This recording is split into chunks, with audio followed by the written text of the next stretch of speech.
Eso es todo, mis hermanos. Bueno, aquí les presento el resumen de la clase de teología del pasado martes. De esa manera habíamos hablado sobre los libros Primera y Segunda de Crónicas, que básicamente es un recuento de Primera de Samuel, Segunda de Samuel, Primera de Reyes y Segunda de Reyes, enfatizando como tal ya la vida espiritual del pueblo judío, la forma en la cual como el pueblo de Israel ya tenía que basarse en el área espiritual, en el área sacerdotal.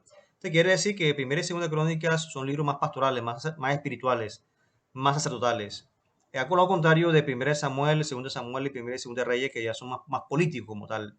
Aunque mucho el contenido que tiene Primera y Segunda de Crónicas también se ve referenciado en Primera y Segunda de Reyes y Primera y Segunda de Samuel. Pero como les digo, básicamente ya estos libros, Primera y Segunda de Crónicas, que fueron escritos ya después del cautiverio babilónico, cuando los judíos están en Jerusalén, ya es una forma de narrar los acontecimientos que vivieron los reyes de Israel, digamos, sus errores, sus fracasos, para que el pueblo de esta generación que ya estaba en Jerusalén no volviera a repetir los errores pasados. O sea, era una forma de desafiarlos a ellos para que anduviesen santidad delante de Dios.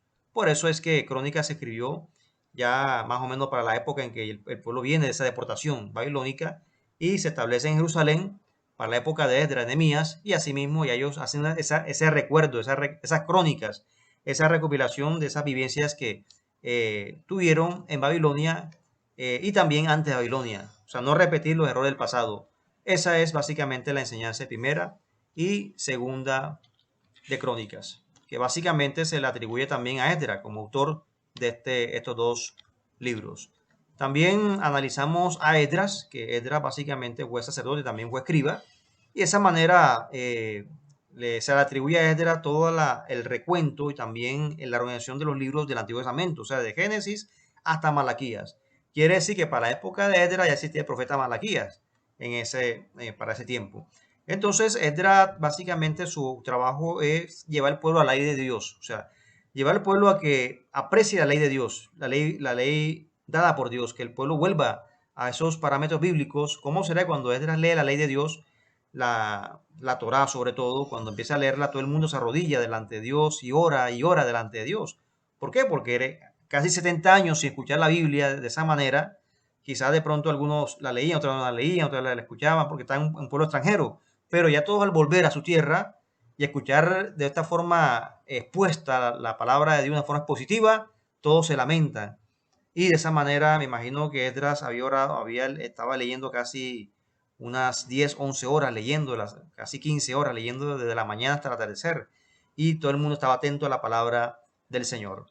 Y también terminamos con Nehemías, que básicamente era cooperador del rey Artajerjes y se dispuso para poder reconstruir las murallas de Jerusalén.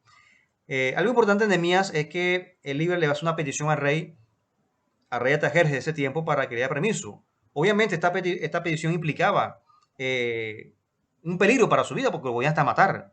Pero Nehemías halló gracia delante del rey, al punto de que Dios le dio gracia para que el rey le concediese la orden y reconstruir la muralla de Jerusalén.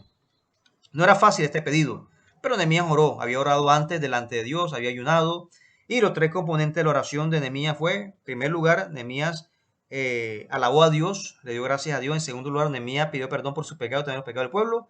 Y en tercer lugar, Nehemías reclamó las promesas de Dios, se basó en las promesas de Dios.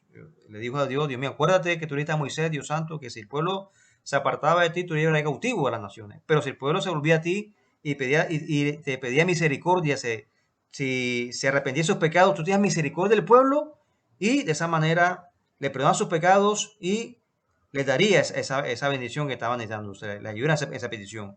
Entonces vemos que Nehemías obviamente reclamó esa promesa delante de Dios y Dios le concedió la petición. Que cómo será que cuando llega delante del rey, el rey le dice, bueno, Nehemías, te doy el aval, ¿cuándo irás y cuándo regresarás? O sea, le dio la orden y vemos que halló gracia delante del rey. Y a pesar de los problemas que tuvo Nehemías también a reconstruir las murallas, tuvo enemigos, hablaron mal de él, lo criticaron, lo amenazaron hasta de muerte. Por reconstruir las murallas, Nehemías se mantuvo firme delante de Dios. Pudo hacer su cometido. Nehemías, a pesar de los problemas, Nehemías pudo cumplir su proyecto. En 52 días terminó las murallas. Pero ¿cuál fue también el secreto de Nehemías? Nehemías oraba siempre, oraba y trabajaba, oraba y trabajaba. Nunca se puso a pelear con los enemigos, nunca se puso a discutir, solamente oraba y trabajaba. Dios mío, mira que se burlan de mí. Dios mío, mira me amenazan de muerte, pero sigo adelante en fe. Toma la vida, toma la mente de mis enemigos, que no se levanten contra mí, y de esa manera Nehemías seguía adelante, hasta que completó la muralla en 52 días y completó su proyecto. Entonces, vemos también, rescatamos eso también de Nehemías. Y bien, en la próxima clase vamos a estudiar el libro de Esther, que es tarea para estudiar el libro de Esther. Que mi Dios santo les bendiga. Eso a todos mis hermanos. Bueno, aquí les presento el resumen de la clase de teología del martes pasado. Y de esa manera habíamos hablado sobre el libro de Esther. Básicamente, el autor, al parecer, fue Mardoqueos. Algunos se lo atribuyen a Esdras. Y de esa manera estamos viendo aquí de que básicamente en la época de Esther, cuando estaba en Susa, la capital del imperio persa, era un tiempo bastante difícil en el cual eran perseguidos los judíos por medio de Amán.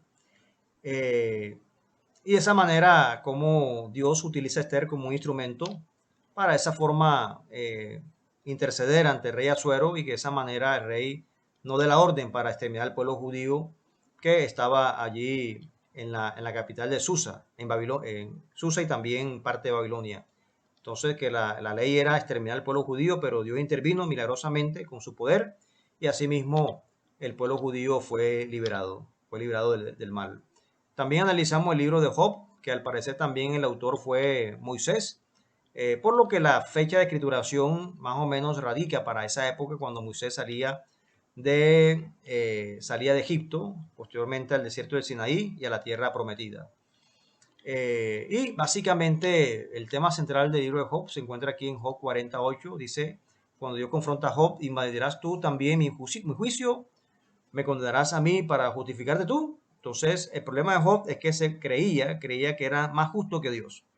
Y de esa manera, cuando ya Job reconoce su error, ya le dice el Señor: hablaba lo que no entendía, y de oídas te había oído, mas ahora mis ojos te ven, me rindo a tus pies y me arrepiento en polvo y ceniza. Y una vez que Job hubo orado por sus amigos, hubo arrepentido, fue sano, y el posterior estado de la vida de Job fue mejor que primero. Entonces Dios le cuadruplica, le da más de lo que había perdido.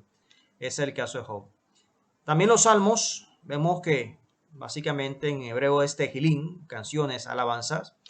Y de esa manera, muchos de los salmos no solamente son de David, también se le atribuye a Asaf, Salomón, Moisés, Etán, Gemán, Esdras, Ezequías, los hijos de Coret, Jehutún. Entre todos ellos, el autor que aparece con más prolífero es el rey David. Y básicamente el libro de los salmos, su resumen básicamente es que Dios ha de ser alabado en toda circunstancia de la vida. Ese es básicamente el resumen del libro de los salmos. Dios debe ser alabado en toda circunstancia de la vida. Y los cánticos graduales, que van del 120 al 134, que eran los judíos, lo cantaban por grados, por sesiones, cuando iban a viajar largas distancias. Entonces era la forma en la cual ellos cantaban los cánticos graduales. Cada vez que aparezca la palabra Selah, es un canto, es un tono, una tonalidad que se hace en la música en los tiempos de rey David, o la paloma silenciosa en parajes muy distantes, que era un silencio que guardaban, una pausa que hacían ellos cuando hacían una entonación, un cántico de alabanza al Señor.